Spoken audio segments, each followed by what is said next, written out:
Kan koyyee sunis akkasuma. Koyyee. Tokko goggoratti alatti baara. Tokko dogoggorame. Baalaansii miti.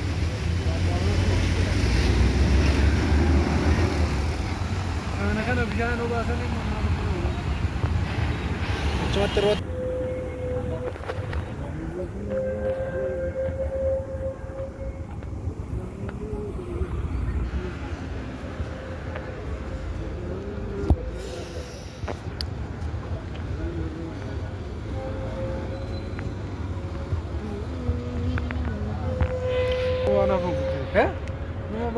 Rukuchuuf jedhamu ishee? Ishee waan rukutan natti fakkaata gaafannaan.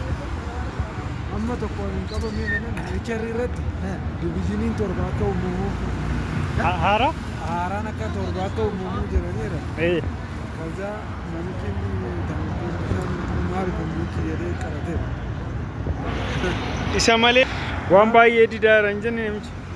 Inni kun Amalteen ishee isa gurraachicha.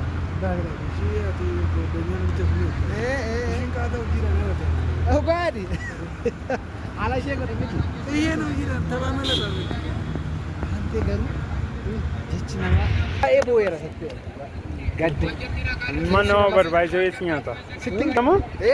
Si fudhatee deema. Sirratti appilaa taate. Gadheedha naman gaddisiisi. Jireenya kee keessatti naman gaddisiisi.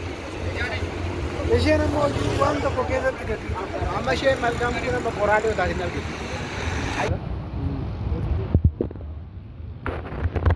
Intiniin sun immoo jechuudha.